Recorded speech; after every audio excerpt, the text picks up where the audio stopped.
Hey guys, this is Magickal Lady Duchess, and I've decided, of course, that I was going to do recaps on every episode of American Horror Story Season 8. So this is episode 2, and it's called The Morning After, or better yet, Leathergate. What did y'all think about that? Like the rubber, so it wasn't leather, Rubbergate. Yeah, we're going to call it Rubbergate. So I got my pages of notes, So let's get to it, right? So basically, the standout stars of tonight to me was, and I'm always going to do like a standout stars, I think. I know that you might think that it wasn't if you've seen it, but to me the standout stars was Timothy and Emily, because they motherfucking asses was snooping and shit. So let's go back. So it starts off with Emily. I guess she's getting ready to get ready for dinner, and so Emily goes into her closet, and I be a motherfucker, it's a big ass black snake. So Meg comes in to kill the snake because she screams, of course, and so she was like chops the head off, and she was like, protein. I don't know you guys have ate snakes or anything like that, but that shit made me itch, and that was nasty. So at the same time, they was like, protein, so now y'all gonna eat snakes. So I can't lady's name, the black chick that was supposed to be, had some type of talk show or something like that, but she said that snakes were the fruit of the earth. So yeah, so Langdon comes in, and then too, it was like black snakes and like red snakes. So I'm gonna look up what that means. So if you guys know what the black snake mean, especially if you're in the occult like me, and don't say you supposed to already know that, just look it up, goddamn it, and tell me what it is in the goddamn comment section below. So the black snake and the red snakes, like, what does it mean? I know that ISIS like black snake. But anyway, everything outside is dead, so they considered the snake to be fresh protein. And so her big ass assistant, what the fuck? That's a big bitch, or is it a man? I don't know. What do you think? So, okay, so they're at the table and they're getting ready to have dinner. And I'll be a motherfucker, they take the top off of them. The snakes was supposed to be cut up and put into a soup or something. And I'll be damned if the snakes was like jumping out the plate, jumping out the bowls and shit, almost into their lap. And so they like scared and shit. And then, it's like, fuck. So what's her name? Venable? It was a mess. So, okay. So, despite the excessive amount of leather or rubber, I keep saying leather, rubber used, Outpost 3, because that's where they're at, they were not safe. Like, I thought that they were going to be safe. So, Langdon kind of begins the hour by literally unseating everybody. Venable, she's sitting at the head of the table. But just like his hair and everything else, it's just very layered. I will say that this episode was not as fast as last week's episode, but I mean, of course, it was a season premiere and stuff, so I could imagine, because they unloaded so much stuff on us last week. So this week in comparison was really, really kind of slow. So Langdon, after they kind of calmed down after about the snakes and stuff like that, he literally told them that he explained that he was going to be deciding who was going to go to the sanctuary, which is like the cooperative means to like populate the new world. So they weren't safe, pretty much. They didn't know about the international part, but pretty much that was the only post and then the sanctuary that had people that were still living. Everybody else was dead, and that was kind of sad.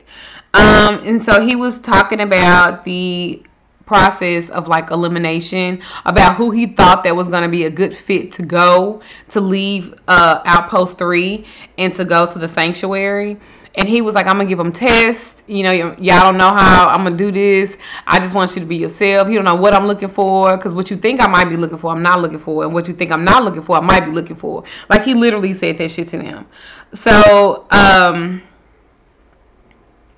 Mr. Gallant, he was the one, he was like, I'll go first. And so he was the first one to kind of cooperate throughout that time.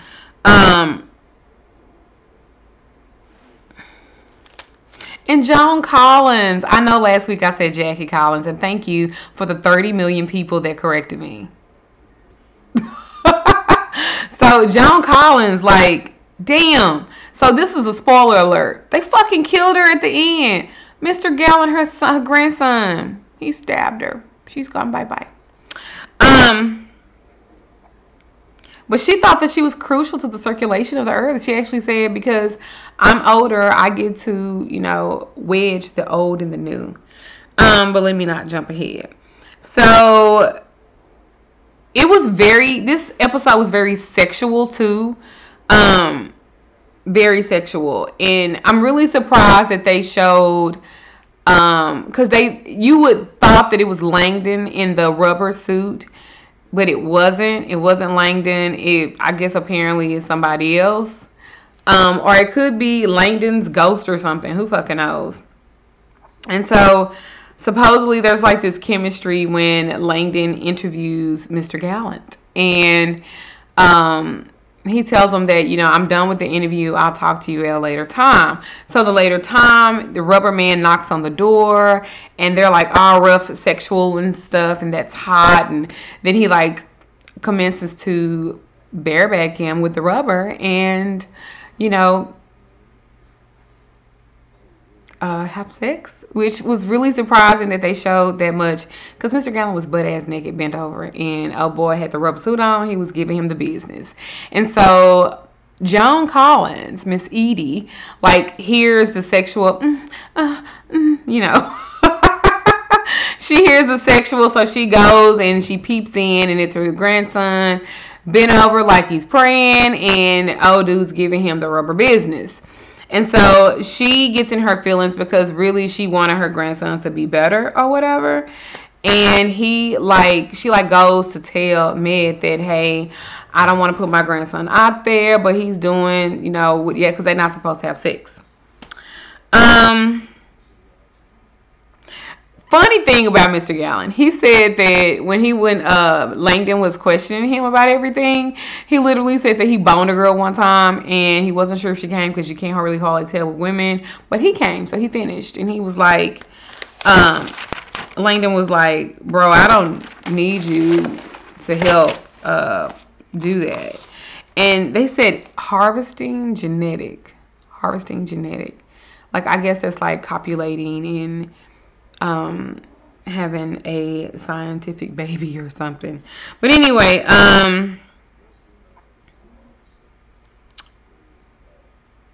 he asked him some really good questions before he even got to the sex scene about like the anger in his grandmother Edie, and he questioned Langdon said something about God before I get back to the sex scene. He was like, he questioned like, if God was real, why does he allow people to suffer? And I thought that was really like, that's something that really stuck out to me when he asked that question. Like, if God exists, why do he allow people to suffer? But I don't think that God has anything to do with people suffering. So to the point of, a lot of stuff, it's within people. When people are not well, they will perpetuate what they are. So if they're unhealthy, then they will perpetuate that. And that comes into like karma and stuff happening and blah, blah, blah, blah, blah. But I thought that was like a really good question that he asked.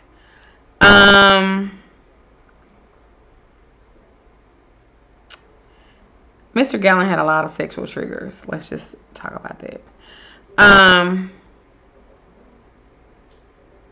So anyway, he has sex. She goes and and he literally said to him, he was like, I'm yours, mind, and fucking soul, whatever. So Gallen gets down to business with the little rubbery guest that we're assuming was Langdon, and I guess it was not. Venable's interview with Langdon also took because he interviewed her too, like a really fucked up ass sexual twist, because it involved her crying more. Sarah Paulson is the queen of smoking fucking cigarettes and crying. This bitch, every, I think, movie that she does, she's crying and she's smoking a fucking cigarette. She ain't smoking a cigarette on this one, but give that bitch time, she gonna light up a cigarette. She gonna light up a motherfucking cigarette because, baby, she should have been and got some daytime Emmys and awards and shit because she is a, like, drama, like, for real, for real. Like, she plays sad so good. And in real life, she probably happy as fuck, but, you know. So, anyway, Langdon asked Venable to take off her clothes, which I thought was really fucked up. But he was like, you probably won't get a second chance, and this is your fucking test to take your clothes off. And so she like does it because he wanted to see like her deepest shame. And so she unzips her pants. She unzips the back of her dress. What am I thinking about? Probably that rubber shit. So she unzips her dress. And she reveals her back. And her back was very lumpy or something. I don't know what went on with that. It kind of reminded me of the Gremlins when you're not supposed to put water on them. And then all that shit pops up and then the little nasty little green Gremlins. So anyway, with tears kind of like going down her face, she was like, do I pass? And Langdon was so fucking cold. He's like an asshole for sure. He was like, no. So anyway, Venable took out her frustration on Gallant because she was whipping him in a dungeon. And it was so fucking funny when she was like whipping him in a dungeon and shit because Meg came and got her in the midst of all of that happening. And she walked in. And I think this is a second week that, God damn it, Sarah was trying to do an awkward kiss. First, last week it was Meg. And now this week is Langdon. God damn, girl. You gotta get some game. She don't have no game. She needs some game. So anyway,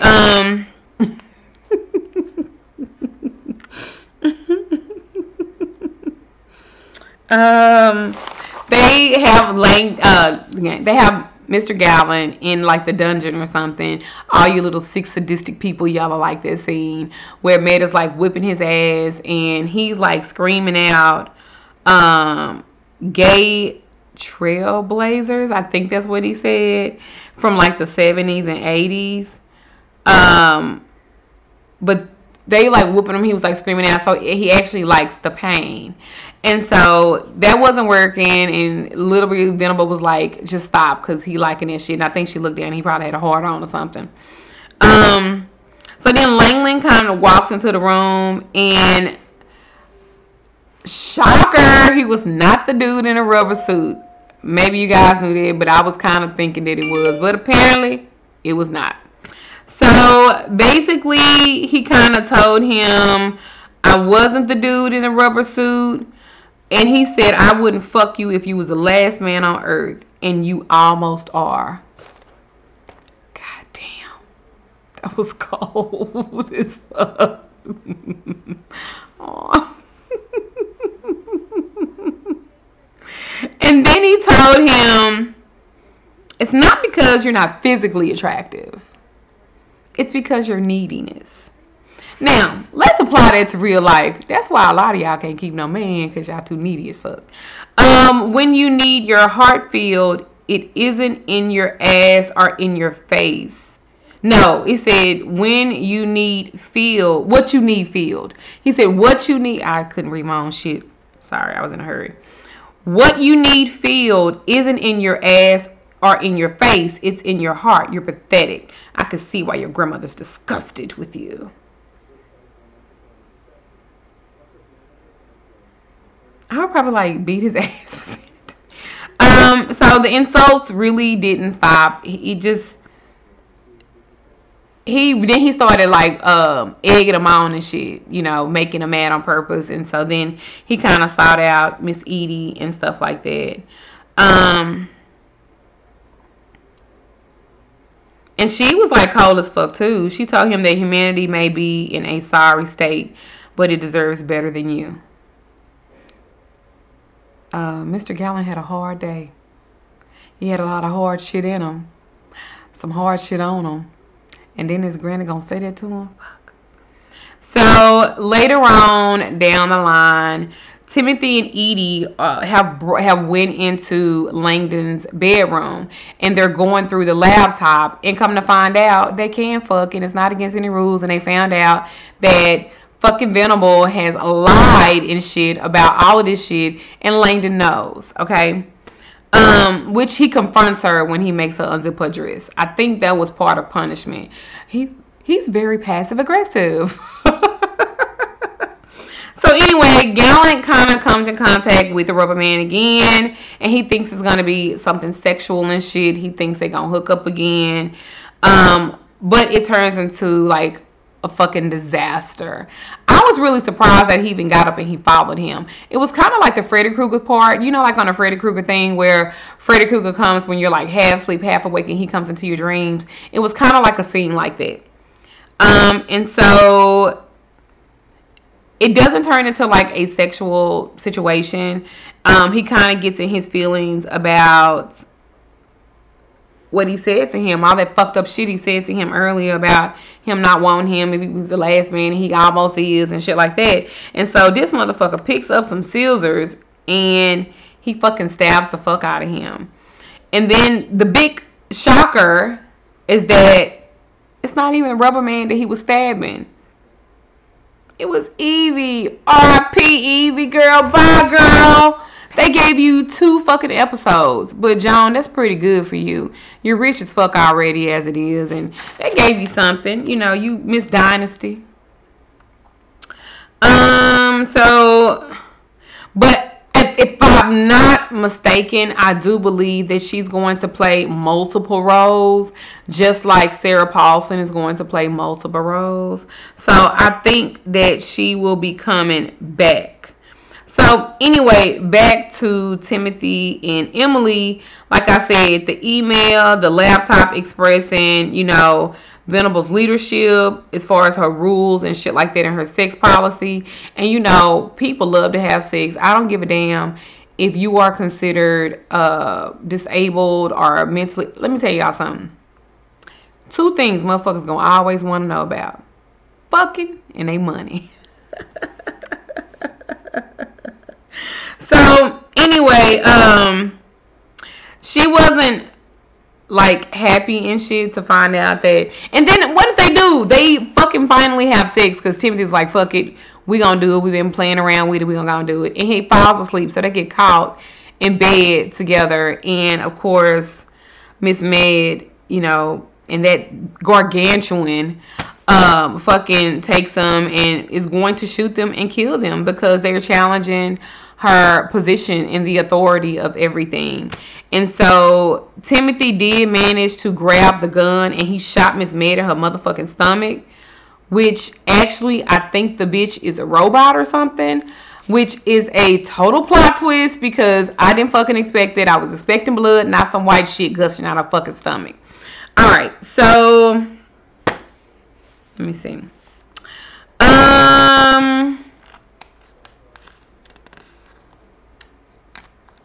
I have a question.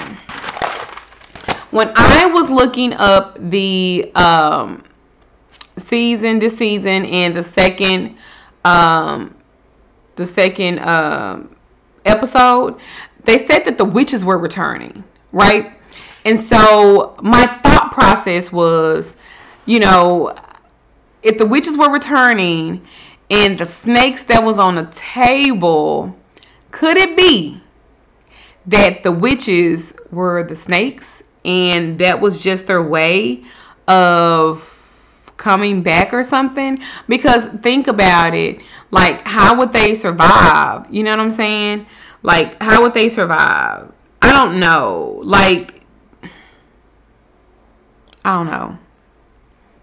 I'm going to see who else come up with these conspiracy theories. You know, I told you I'd be having them. So that was one of them. And I think that it's really fucked up because, like, when I saw the premiere, like, online, it showed all of them. But I didn't see all of them. They never appeared. So I was kind of disappointed about that. Oh, and then I did not talk about Coco. I did not talk about Coco. Coco, she was like, I bought my way to be here and I'm not doing no test. When Langdon was like, y'all gonna have to take a test. And he was like, you don't have to do it. You don't have to do it. And then he fucking showed them a bottle of white pills that they could take when, if they decided to stay or whatever, and they will be dead like in a minute. And I think he mentioned something about like zombies or cannibals or something coming. So that would be kind of fucking gross, but it wouldn't surprise me because there's nothing, left to still be there. So anyway, this was my recap of American Horror Stories season 8 episode 2. It was my recap. Tell me what you think. What do you think about the little plot twist of this season? Tell me what did you think about it? I was kind of surprised, and I was also kind of disappointed. I thought I was going to get more because they gave so much more, and I thought they would probably explain a little bit more. But when I saw the preview of the next episode coming up, I saw that it's like a St. Hallows Eve, and they're having like a little party, and I saw Timothy there. So maybe she forgave him, and then it was like, live it like you shall ass. So I can't wait to see next week, because you know how American Horror Stories is. It will take you 1 episode, 2 episodes. By the 4th episode, it'll be something totally different. You'll be like, what the fuck? So, anyway, I'm excited about it. I hope you guys are excited about it. Tell me what you think about this review. Tell me, comments. Check me if I'm wrong, because you guys don't mind doing it. And I want to give you the right information, too. So, many blessings to you guys. Check out my website. It's magicalLadyDuchess.com. It's Magickal. CKAL, Lady, Lady, Duchess, DUCHESS.com. I have occult things on there. I have an occult online store. You can read many of my real reviews on readings, tarot readings, and also spiritual workings and stuff that I do. So go on there and check it out. I do readings and consultations and love stuff. Help you get your life right on together, including life coaching. And just to give you guys some really, really good news, I actually signed the lease on me having a metaphysical store and holistic store as well, doing my Reiki sessions and just having an opportunity to like teach in a space. So I'm pretty fucking excited about all of the things that are coming. I'm still working on a book. You know your girl stay busy. You know I stay busy in this business. So anyway, subscribe, watch, make sure you put the notification on for the bell to see all my other videos that I do too on life coaching stuff and self-love and spells and everything else I do. And check out some of my old videos as well. I'm Magical Lady Duchess. Thank you guys so much for spending 22 minutes and 11 seconds with me. Ashe, guys. Bye.